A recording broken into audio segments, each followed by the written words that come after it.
Guys, I'm not going to do a full recipe video for the chicken tikka because I've already got a recipe up for it. However, I have amended this one slightly because it's going into the sauce.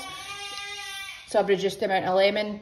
Add all the ingredients for the first marinade into here, whisk it up and chop in your chicken and allow that to sit for an hour before we go into the second marinade for the chicken. And I'm using these gorgeous chicken breasts from Fallon Farm. I've already used 2 chicken breasts out of it, so it's 4 and it's approximately like 1 kilo.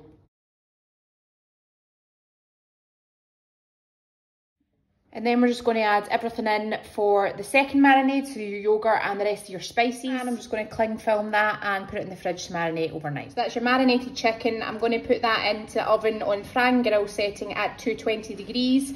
Cook it for 12 minutes, remove the juices and then cook it for a further 6 to 8 minutes. So that's your chicken after 12 minutes. I'm just going to get rid of the excess juice and then stick it back in for about 6 to 8 minutes. So I've not done an ingredient photo because I need all the video space I have for a curry, as you probably know. I've said 4 or 5 onions. This onion is particularly large and they're pretty good sized onions anyway, so I'm using 4. If they're slightly smaller, I'd say use 5. So chop up your onions and we're going to chop up the chilli as well. Garlic puree, ginger puree and vegetable oil is all going into the pot or the pan. I've got a deep dish pan and we're going to brown them off to begin with.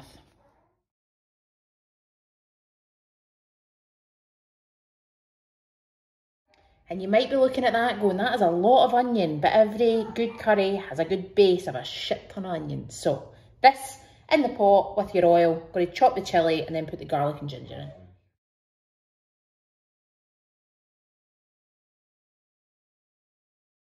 So I'm going to just put this in the heat, and what we're going to do is just keep an eye on it. I've said about 45 minutes to an hour to cook it. We're just going to want to like caramelise and brown off the onions to bake them down fully. So I've got it on like a medium-high heat, 6 out of 9 total on my hob. You'll see it's getting to a point that we're going to need to keep a closer eye on it because they will start browning probably in the next 5 minutes. So keep it going, probably going to take up to the hour. So you can see them starting to go brown. So we still do have a wee bit to go.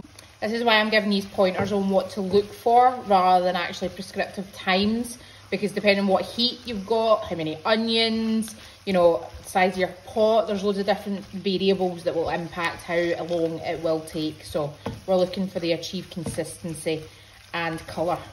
I'll tell you when we get there. Whilst the onions are browning, just prep all your dried spices and your salt into a bowl, and we're also going to get the tomato puree. So once the onions are browned off, we're going to add in the dried spices and tomato puree and fry that off for another 5 minutes. Chop up your vine tomatoes just into little cubes.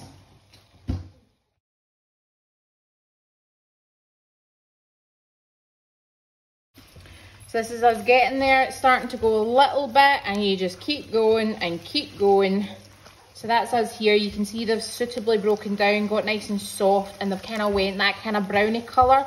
I have been stirring periodically and closer towards the end to make sure that that's even and there's no burnt bits. So that's us got what we want. Add in your spices and your tomato puree. Make sure you've got all of it and stir and cook that for a further 5 minutes.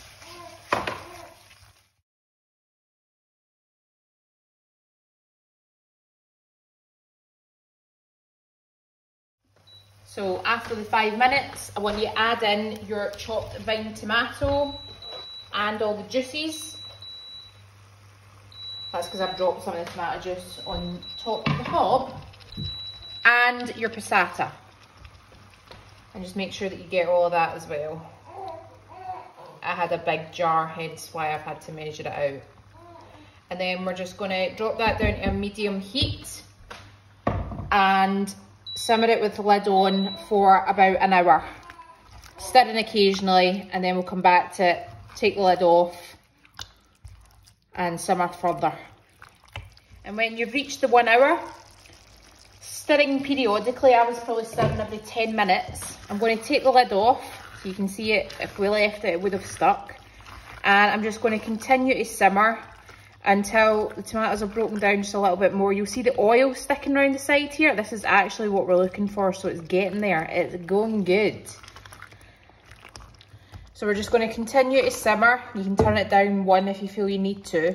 With the lid off now, stirring, I would say at least every 3 to 5 minutes now, because it's going to start reducing.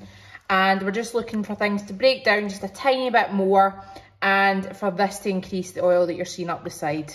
So it's going the right direction. Now I do say take the lid off, right? You can see here it's spattering quite a bit, so I do put it on, but I just kind of obviously leave the lid off so that it's not totally sealed up, because what we're looking for is evaporate some of the liquid. So just keep stirring. So this is about me 15 minutes into lid off. And it's looking good. You can see the oil around this side. This is why we stir. You can feel that we've actually reduced some of the liquid, and it is looking good. I'll probably give it another 5 minutes and then we'll be ready to blend. And once you've got it to this stage, we're just going to put it in a blender and blend until smooth.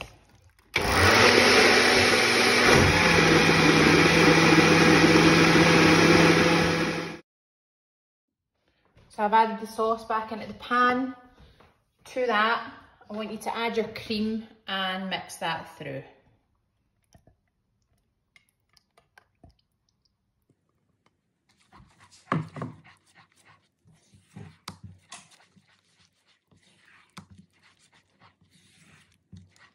And the true last thing to do is to add in your chicken tikka.